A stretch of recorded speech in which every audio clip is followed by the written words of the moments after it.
Welcome to Brewsers, a podcast about beer, coffee, booze, and bruisers. I'm your host, Rody John, and today we talk to Timothy Anders with ElectroBrew Coffee.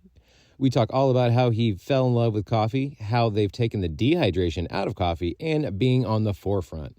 That's right, this coffee does not make you hydrated. It does not make you dehydrated. It actually does make you hydrated. So ElectroBrew Coffee is an amazing coffee that you are definitely going to want to check out. And again, they are the only ones doing it. And I can't wait to see what the future of not only them, but the coffee themselves is in the future. So without further ado, we'll get to them in a second, but make sure to sign up for our newsletter. It comes out twice a week. You get even more information about our guests.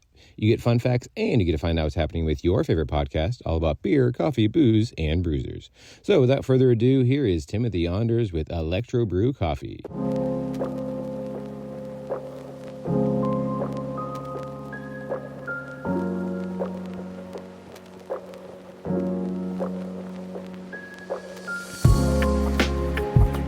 I would like to welcome the show Timothy Anders with ElectroBrew Coffee. How are you doing today, sir? Pretty well. How about yourself? Doing well. So for those listening, kind of paint us a word picture. Where are you at? What's going on around you? All that fun stuff.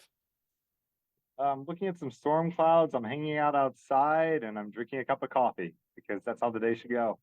Exactly. Yeah. Storm clouds don't mean bad things. Rain can do many good things in the world, too. Exactly. Opportunities. Exactly. Now, what is your earliest memory of coffee?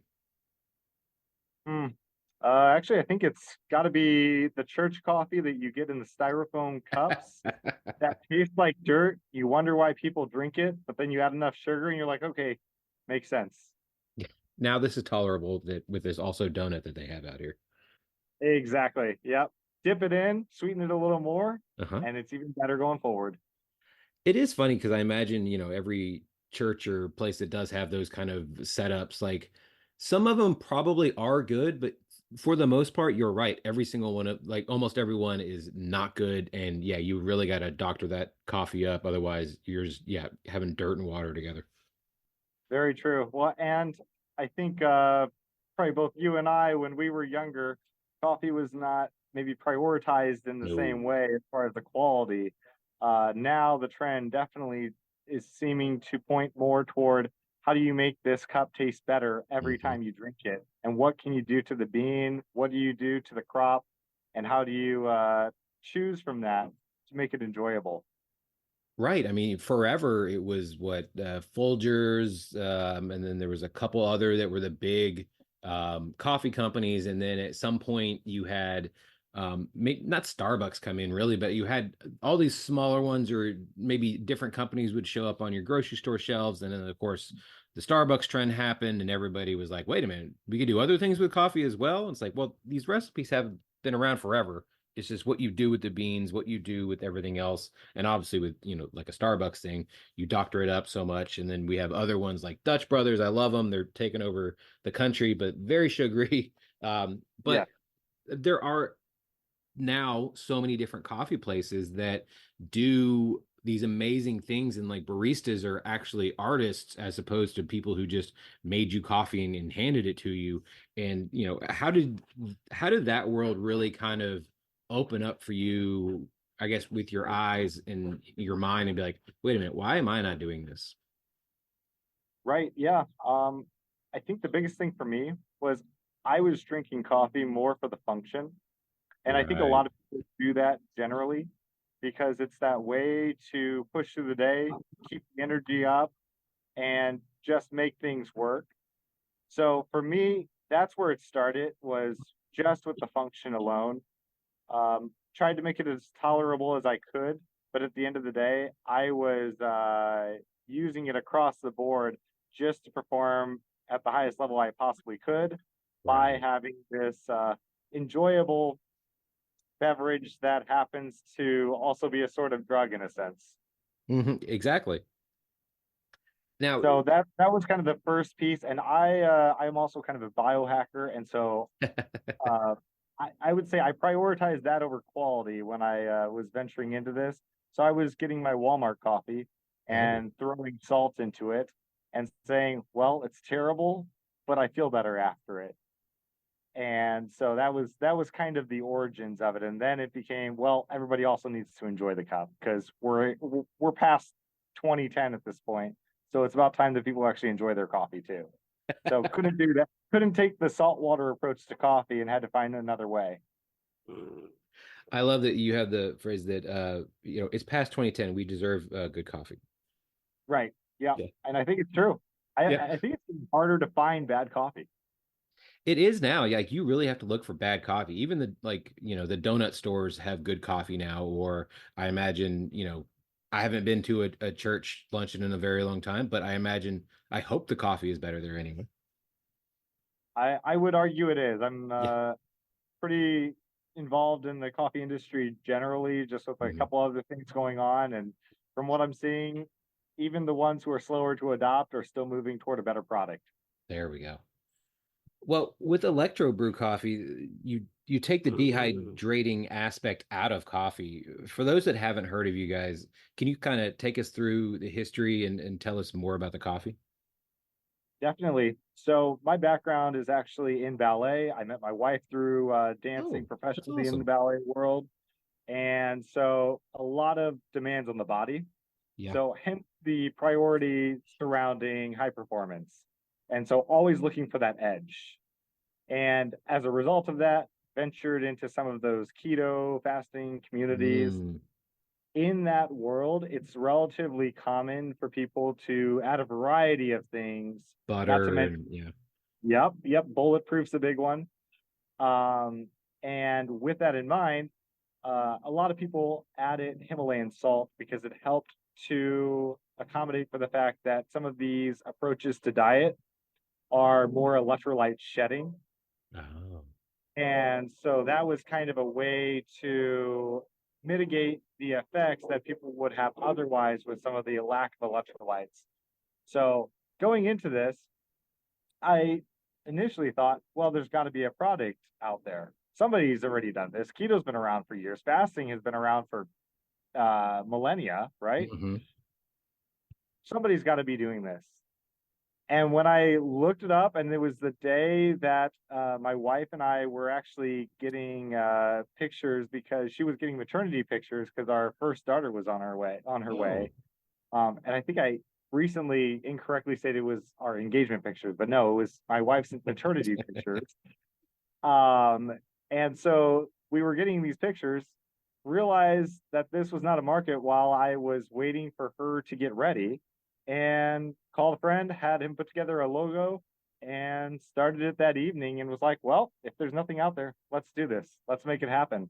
Let's take over the world with a different cup of coffee. And so that was kind of the approach initially. Obviously, things aren't always as streamlined as simple going forward. Hmm. I realized with some sampling that it was pretty salty to start. So a lot of R&D, a lot of figuring out how to accommodate for the flavor, because at the end of the day, if it doesn't taste good, people aren't going to drink it. That's very So true. yeah, yeah, and like we talked about, now people's standards are just getting higher every day for coffee. So with that in mind, that became central as far as one of the priorities. So that was kind of where it started. We've been going since about 21, and now we're really just starting to push. Now that we have the product dialed in, a couple new product lines that we're starting to push into as well, that will be coming out in the next few weeks. And we're excited about the future and actually making a cup that's hydrating rather than only dehydrating on the coffee side. So you don't have any downside. Have your coffee, stay hydrated too. There you go.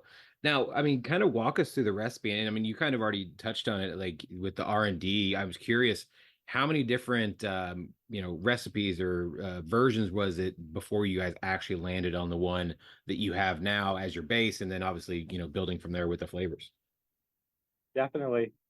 So we had at least 40 to 50 initial tests that we did as far as blends, varieties of compounds, of electrolytes that we were using, also just ratios as we were continuing to research. Fortunately, my wife is actually a pharmacist, and Oh, so it was helpful to bounce things off of her.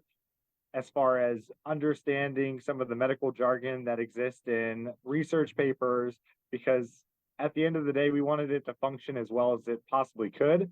So wanted to line it up in accordance with what current research shows regarding caffeine, electrolytes, and fluid balance, and how that affects not only people's daily life, but also general athletic performance or just daily performance.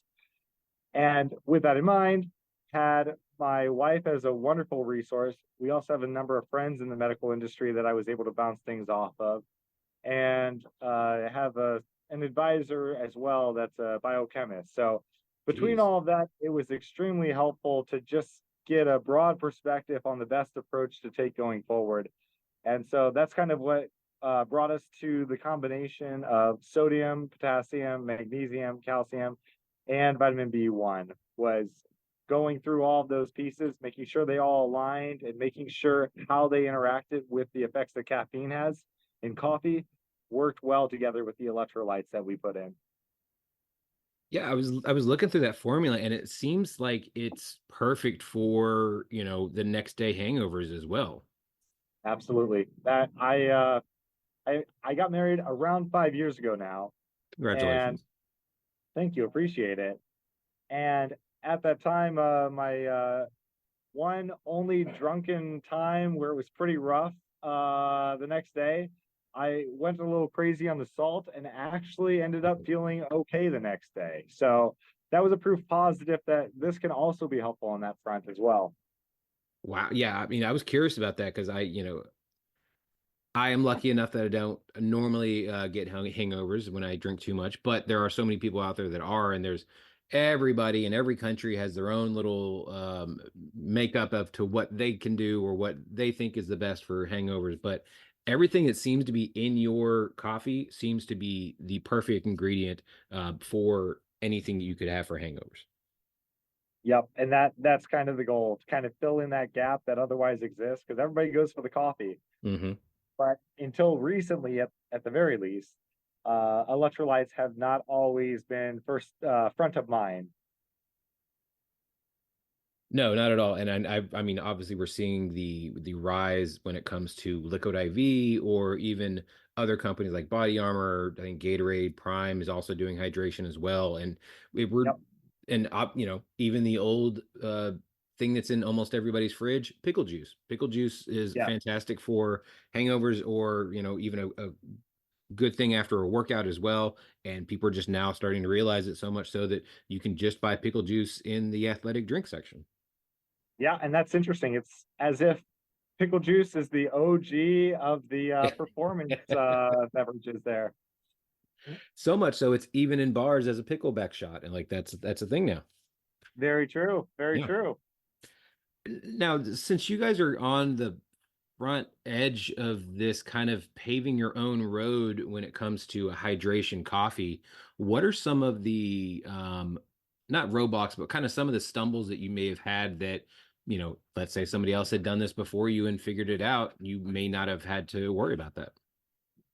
Very true. And I think that has been one of the biggest challenges is with growing a company and trying to scale something that nobody has considered in the way that you've gone about it. You're having to go through a lot of education and a lot of convincing that maybe this isn't yet to be a thing, but it will be. And I think you kind of see this as a common trend in the markets, just as a general rule of thumb. It's you have your early adopters, then you have those who are kind of, well, if they tried it, they said it was okay. I guess I'll give it a shot and see how it goes. Hmm. And then you kind of get this snowball effect once those initial pieces of adoption get going and people are dropping some of their skepticism that they had coming in. I mean, even one of my early investors, when I initially reached out to him regarding the product, his first default reaction was, "This sounds gimmicky." But by the end of the phone call, it was like, "Okay, I see how A plus B does equal C." Hmm. So, with that in mind,